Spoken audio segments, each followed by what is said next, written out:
Yeah.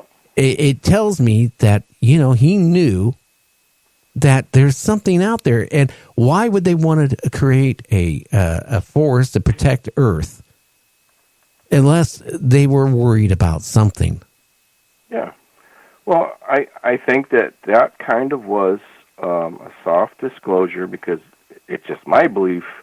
And I don't know if you remember Gary McKinnon. They tried to get him extradited because he did a hack on NSA and NASA and everything, because he was originally looking to see if there was any kind of truth. Oh, yeah.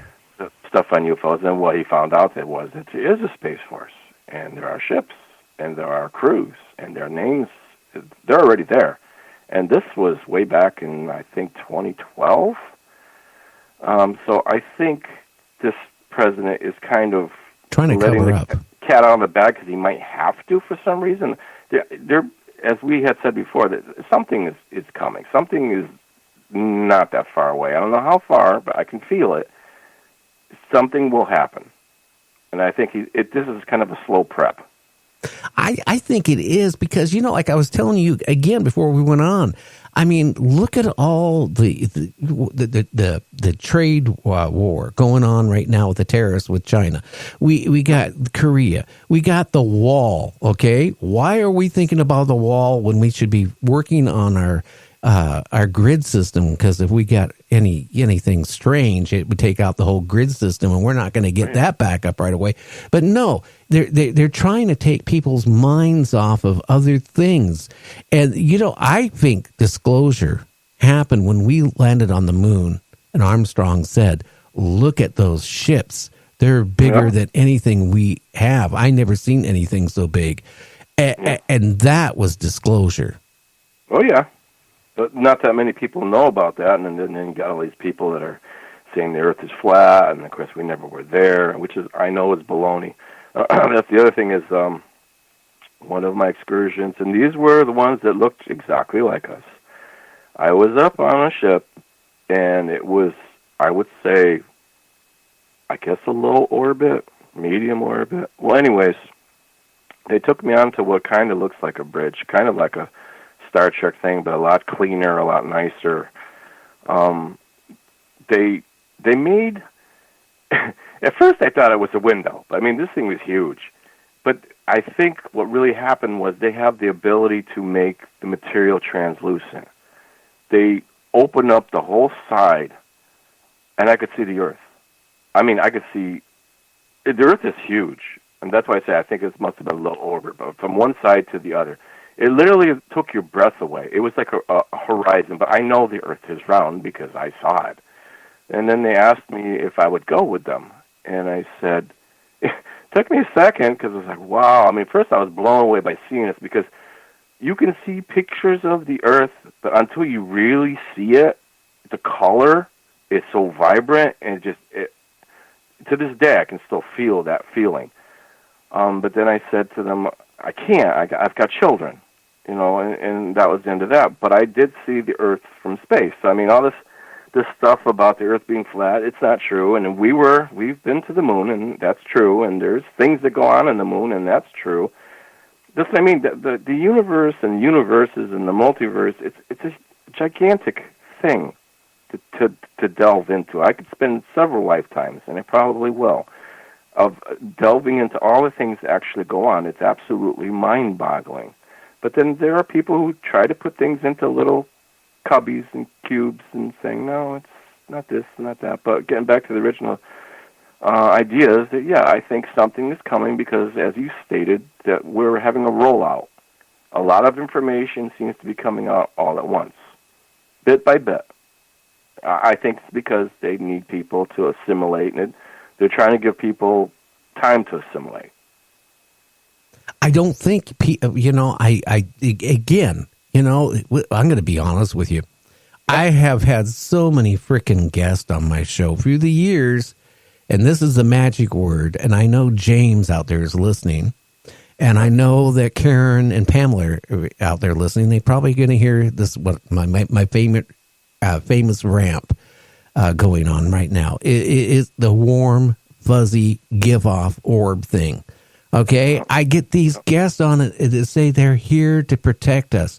They're here to serve mankind. And every time I get one of these guests on, I remember that old Twilight Zone a series where the aliens with the big foreheads come down with their spaceship, right? Hand the scientists a big thick book, okay? And they were trying to interpret what the book was, and then they interpreted the cover of the book. It said to serve man. So first thing they figured, okay, they're here to help mankind, right?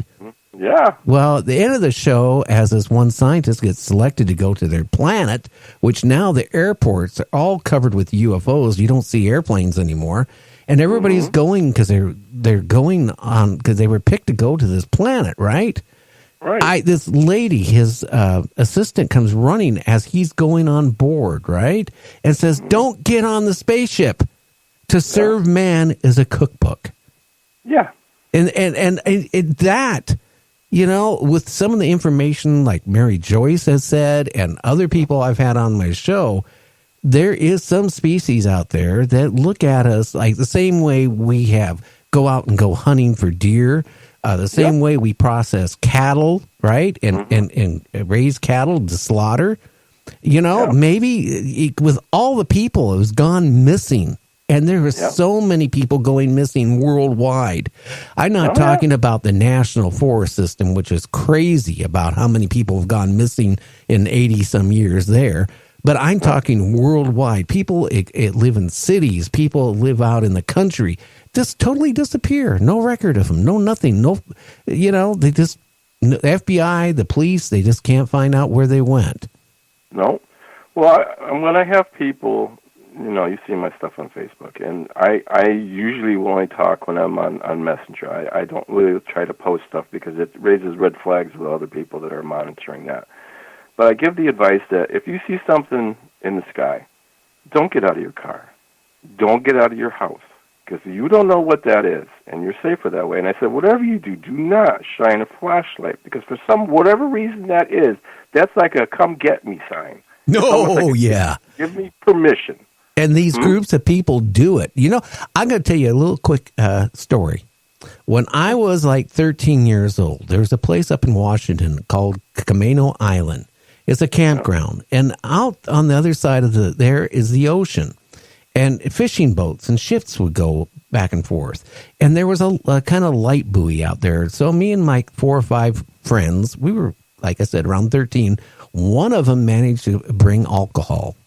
Bad thing when you're young.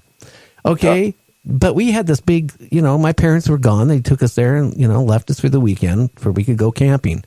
We saw that buoy out there, and we saw the ships, and we thought it would be funny to take that big spotlight, right, and sink it with that buoy.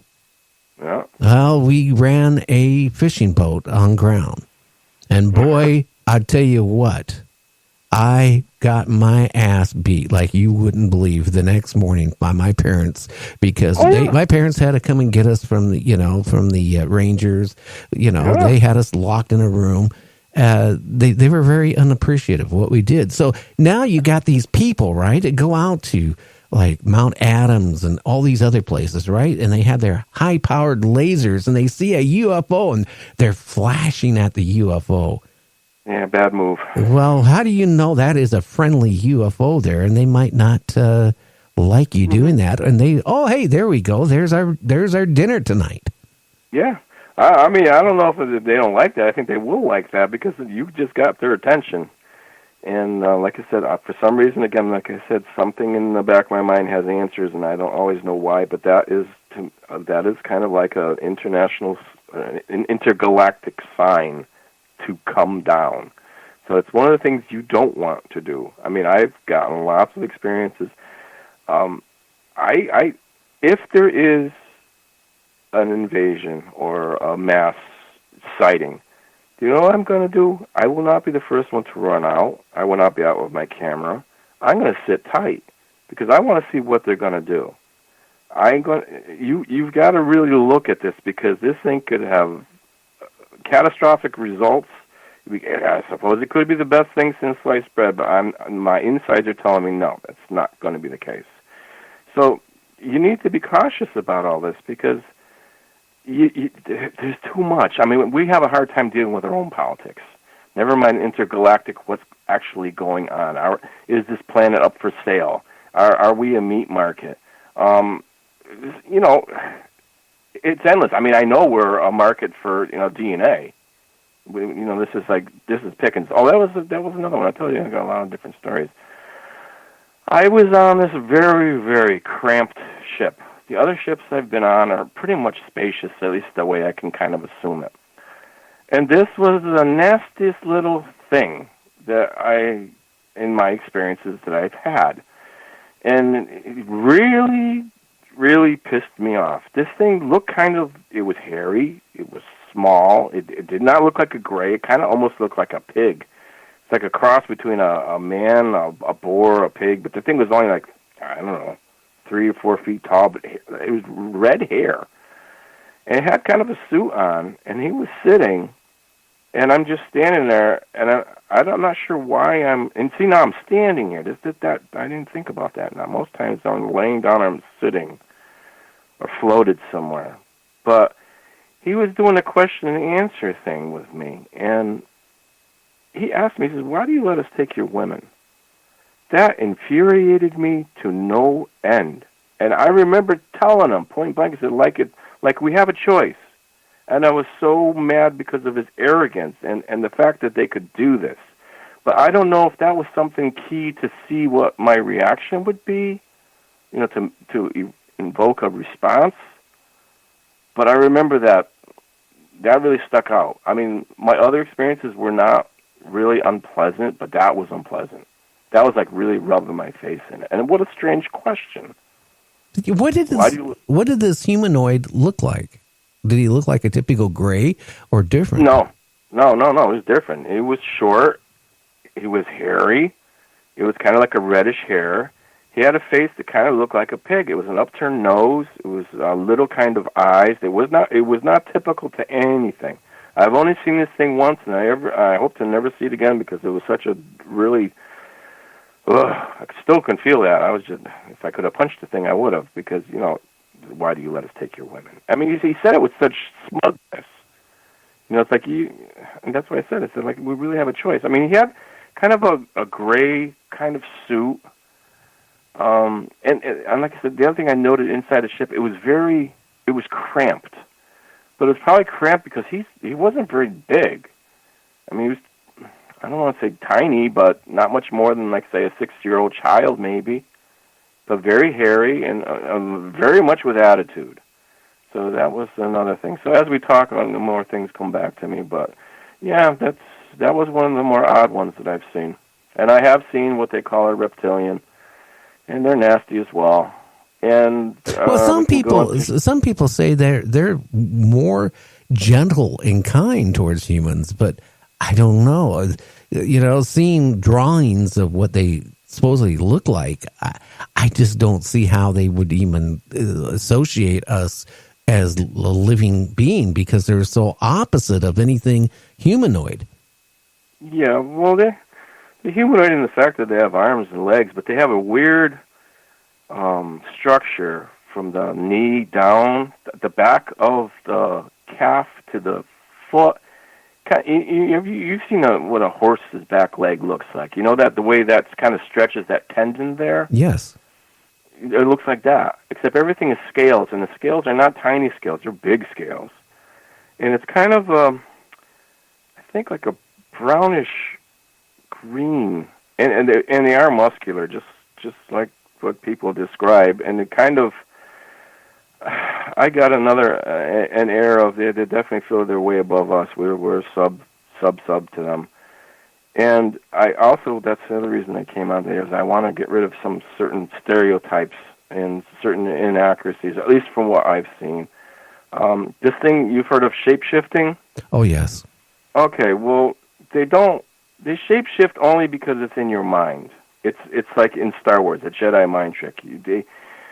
I saw this, which I thought was a human, and then as I looked down, I could see it kind of like, it was an illusion. The image faded away. Then I saw what it really was. And that's when it kind of startled me. And then I realized that they don't actually change their form. They're just messing with your mind. So they can make you see whatever